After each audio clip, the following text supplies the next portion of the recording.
Okay, I just was talking to this girl, this lady, and she said to make sure to tell you guys she's afraid to tell her story. And she couldn't believe how brave I was to share mine. And she told me a story. She said, maybe I can, share it with you because she doesn't want to be the one to do it. And I don't blame her because you start to feel really shameful and a lot of bullshit. So let's explain this because it actually happened to me when my daughter was in high school and I was living on Shaw Road. Um, she had just started high school and I hadn't gone out for a long, long time.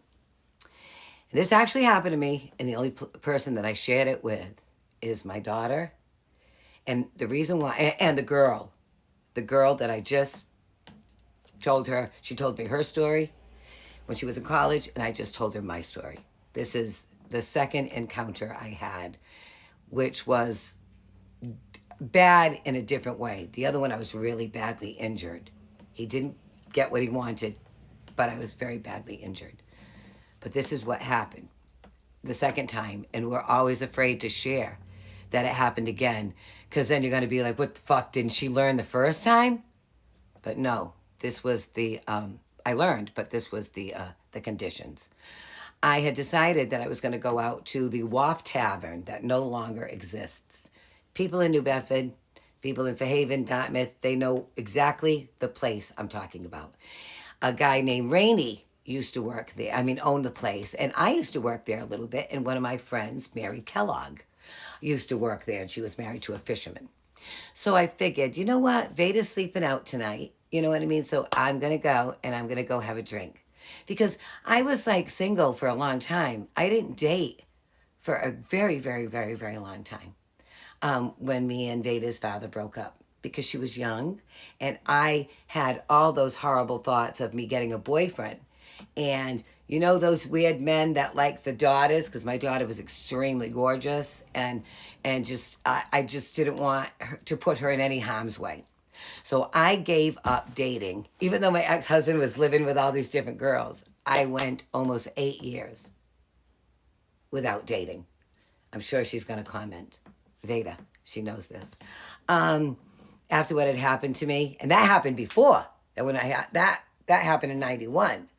But this incident, I believe it happened in 2009 or 2010. I think it's 2010. So all these years later, I decide, I'm just going to go out. It's going to be safe. I know a lot of the fishermen. And I'm going to go visit Mary, my friend. And yes, it's from the Kellogg dynasty.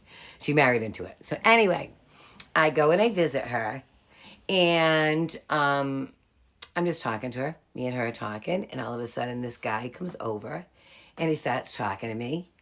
And I go to the bathroom. And I come back. And he's right at the end. Because I know Mary. She's the bartender.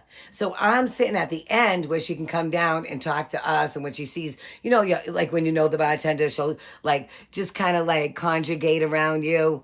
And we have small talk. Then she'll go. Then she'll come back. We finish our conversation. That's how it was going.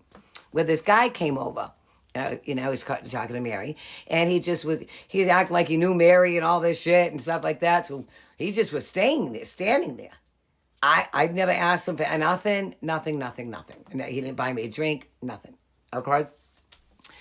Anyhow, I went to the bathroom, and then I came back. Me and Mary were still talking. The next thing I remember was waking up in the West End. I live in the West End, but it's kind of like the bougie West End. But there's the West End going more towards north that's not bougie. It's a little bit more run down and weird. And I remember waking up in this like apartment house that was under construction. And when I was waking up, I felt confused. I felt dizzy. My head felt, I can't describe it. It felt like fuzzy and it couldn't get right for a while. So I was looking around. I was looking at him. Didn't really realize who he was. And I noticed that I had a lot of pain down there. And I was bleeding. I don't know how I got there. I didn't know really where I was because I was so foggy when I got out of the house. And looked around and head was still foggy. I basically couldn't even give directions, and he was talking to me like nothing happened. That was the strangest thing. Like, hey, so I'd like to take you out for dinner. Like, it was so fucking bizarre. I was trying to think, did he put something in my drink? I don't feel right. Who is this guy? Yeah, so he's talking to me like, I have to keep stopping. He was talking to me like, he was going to take me out to dinner and stuff. And I'm just trying to get home, like tell him, okay, go over the Green Bridge. I live down near, East Fairhaven. And I'm trying to explain Shaw Road to him. And then finally, he's talking to me. And the only thing I knew was that his name was Clifford.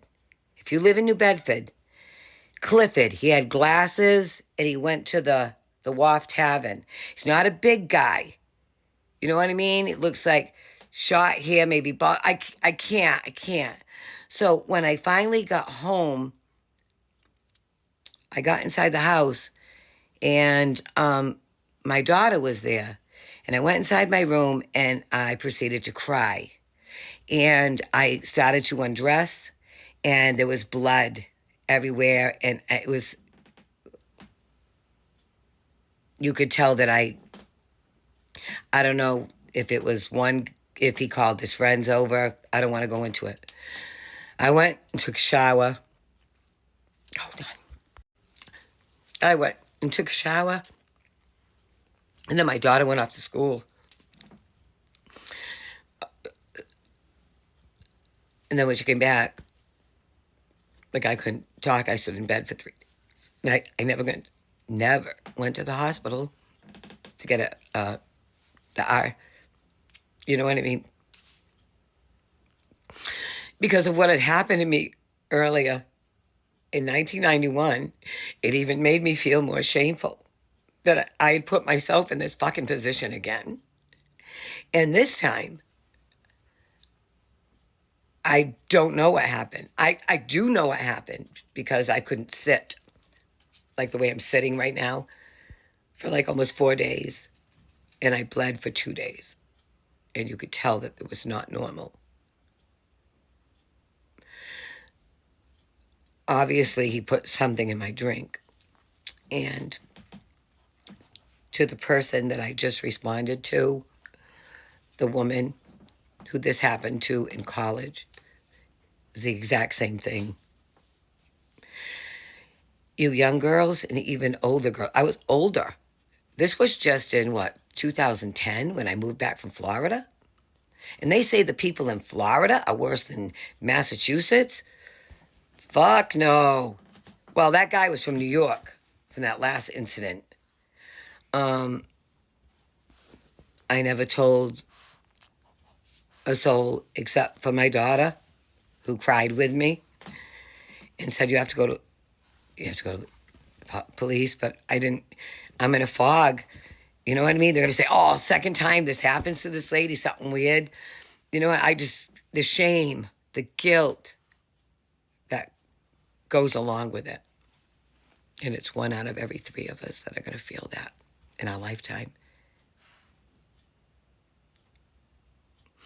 His name was Clifford. And the weirdest fucking thing was a couple of days after that happened, he had the fucking nerve to this is how blatant and weird he was. He had the fucking nerve to he must have went through all my stuff. He knew my first and last name.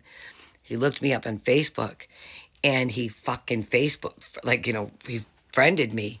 You know what I mean? And I fucking went and I got rid of him. And now I don't know. I mean, it doesn't matter now. It's too late. But if any of you know who he is, I don't know his last name. His first name was Clifford. Clifford. Not tall, not stocky. He must have worked in construction because he took me to that house that was under construction.